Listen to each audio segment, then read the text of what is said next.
Monsieur Camara, Oui, maître. dans une de vos déclarations ici à la barre, Silence, s'il vous plaît.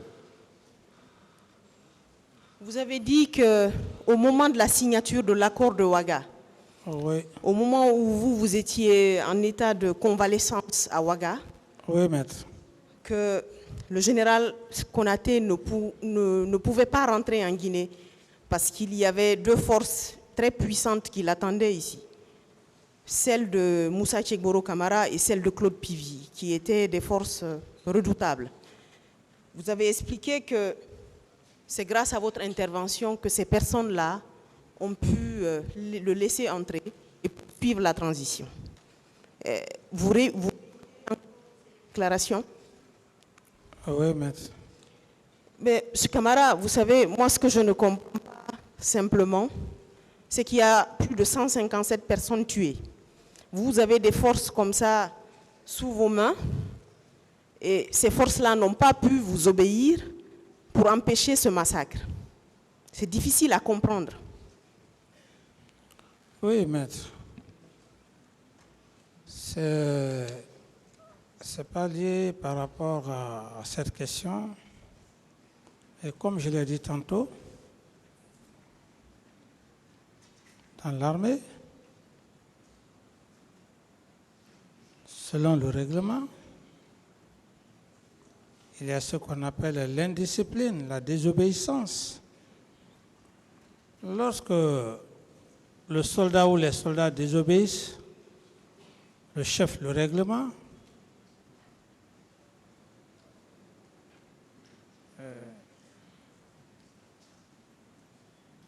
le chef n'y peut rien. Parce que, comme je l'ai dit,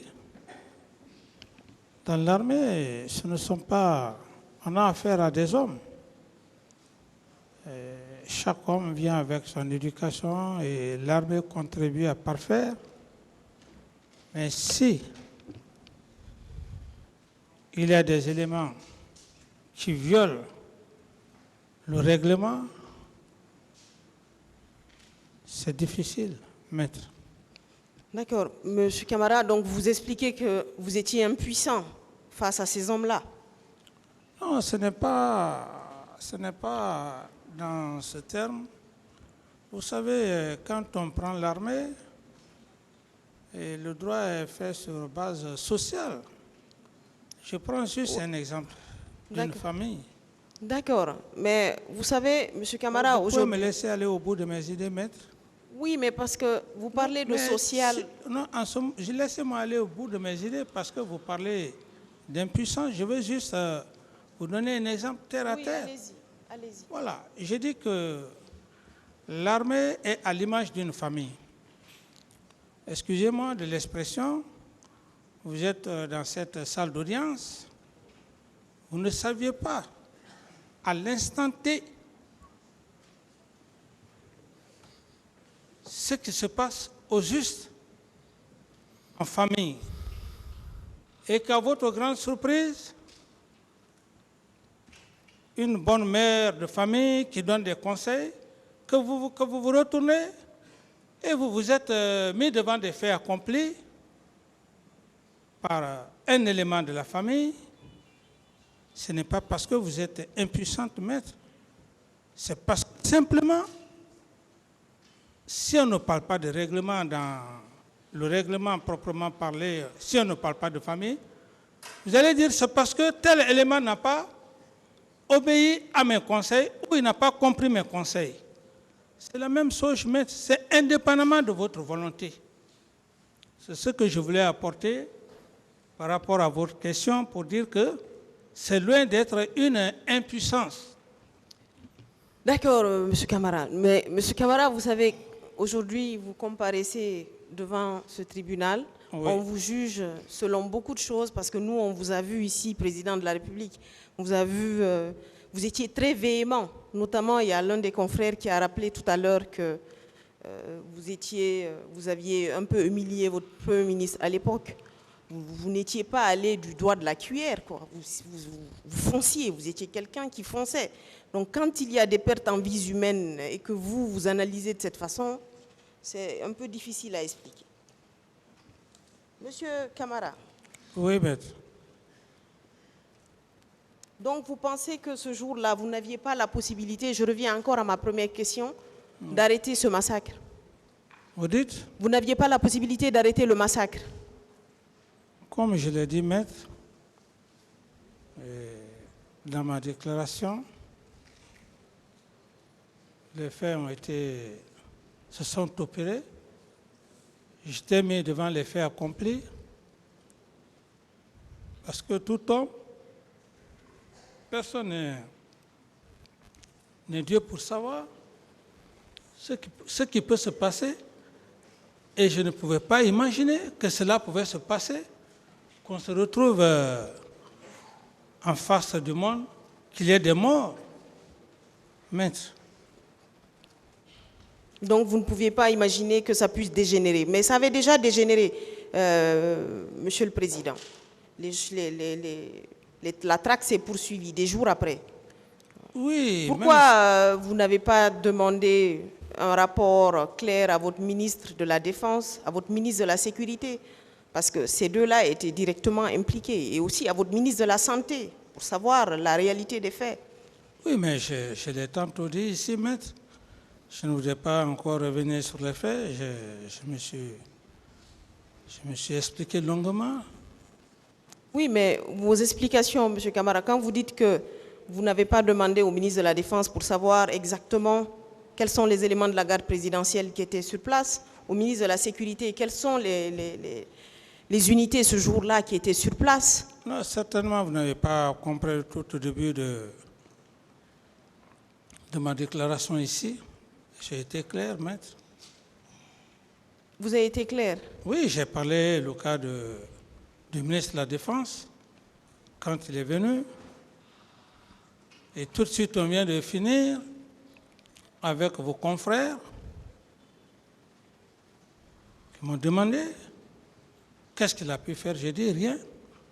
Et oui, mais M. Camara, vous étiez président de la République. Oui, mais maître, vous étiez... Non, mais vous étiez comptable devant le peuple de Guinée. Je ne suis pas comptable, maître. Je ne suis pas comptable. Quand on parle de comptable, je ne cherche pas à vous enfoncer, M. Camara. Mais moi, je parle de comptable, je parle du fait que quand on est chef de l'État, qu'on soit élu ou pas, on est tenu de ce qu'on appelle une certaine redevabilité vis-à-vis des personnes pour lesquelles vous êtes là. Et lorsqu'on est président de la République, on ne l'est pas pour soi, on l'est pour un ensemble de citoyens. Et les citoyens sont l'unité de mesure d'une société. Vous êtes là pour les citoyens. Donc quand je parle de comptable, ce n'est pas comptable des crimes. Là, le tribunal jugera. Mais je dis que vous étiez comptable. Donc vous aviez ces personnes-là, vous les aviez nommées par décret. C'était à vous de leur demander des comptes. Mais j'ai parlé le cas du général Sekouba, ensuite le cas du ministre de la Sécurité, paix à son âme. Oui, mais la dernière fois qu'on a parlé de ça ici, vous et moi personnellement, vous avez dit que vous étiez satisfait des réponses que ces personnes-là vous avaient données. Oui, mais c'est tout à fait normal. Ce jour, le ministre de la Sécurité, paix à son âme, il est sorti sur le terrain, il a vu ses hommes, il leur a donné des conseils. Vous pensez que les conseils sont suffisants quand on veut rendre justice? Si ce n'est pas suffisant, est-ce que c'est moi qui vais jouer comment dirait ce rôle-là? C'est moi qui vais jouer ce rôle? Sortir, aller sensibiliser comment dirait les policiers? Ce n'est pas mon travail. Ce n'est pas votre travail, mais lorsque vous sentez que ce n'est pas suffisant, oui, votre rôle, c'est de faire en sorte que... Selon vous, ce n'est pas suffisant. J'ai fait ce que je pouvais faire, maître. J'ai fait ce que je pouvais faire, s'il vous plaît. Ok, à l'époque, vous dites que vous avez fait ce que vous avez pu faire, mais ce que vous avez pu faire n'a eu aucun impact pour empêcher... Oui, je suis d'accord pour vous. Tension arbitraire. Pour vous, maître, je suis d'accord pour vous.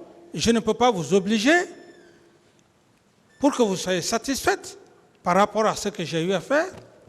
Moi, j'ai fait ce que j'ai pu faire et je me suis expliqué largement, longuement devant le tribunal. Allez discuter avec des hommes sur le terrain pendant qu'il y a près de 157 personnes tuées, pendant qu'il y a des personnes qui sont traquées. Monsieur Camara, vous pensez que c'est suffisant? Maître, je ne voudrais pas trop engager des polémiques. J'ai dit que j'en ai suffisamment parlé et je n'ai plus de réponse à vous donner par rapport à ça. Mais, Monsieur Camara, vous n'avez pas de réponse à nous donner, mais ça traduit quand même quelque part votre inaction. Oui, votre inaction, c'est oui, une omission. Vous pouvez penser de votre la sorte, inaction maître. est une omission. Vous pouvez penser de la Et sorte, l'omission est une infraction à la loi. Maître, s'il vous plaît. J'ai dit que vous pouvez penser de la sorte. Je ne refuse pas. Ce que vous dites, c'est votre pensée. C'est votre façon de concevoir les choses. Une autre question. Je suis d'accord, mais... C'est bon. Une autre question.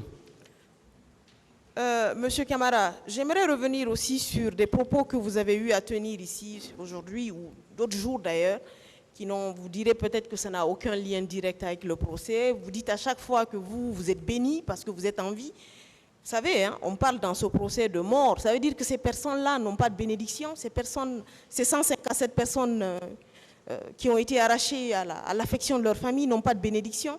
Quelle bénédiction vous parlez, maître? À chaque fois qu'on vous parle des morts, vous dites que vous êtes en vie et que vous avez la grâce et la bénédiction divine. Ne confondez pas ma pensée, maître. Cette question ne m'a pas posé et c'est même anormal que moi, je puisse penser de la façon que vous êtes en train d'analyser. Moi, je dis bien que, eu égard aux faits, aux événements... La défense. Après, on va retirer les questions. Vous allez dire non. Vous allez continuer à insister, alors que c'est le bon moment de suivre. Okay. Je dis bien, maître, que la bénédiction dont vous faites allusion, j'ai dit, la bénédiction, je n'allais pas mourir sans donner ma part de vérité au tribunal et au peuple de Guinée. Ce qui ne veut pas dire que ces êtres humains qui ont perdu la vie ne sont pas bénis. À supposer que je ne serai plus dans ce monde. Est-ce que vous aurez eu l'occasion aujourd'hui d'être en face avec moi en train de parler? C'est de cela que je parle. On aurait dit, bon voilà, Monsieur Camara, c'est lui qui a fait ça. Vous n'aurez plus le temps d'aller sur ma tombe. C'est dans ce contexte que je veux parler, maître. Donc, restons dans ce contexte-là. Ne déformez pas un peu ma façon de parler. C'est dans ce contexte. D'accord. C'est dans ce Monsieur le contexte. Président, pas d'autres questions.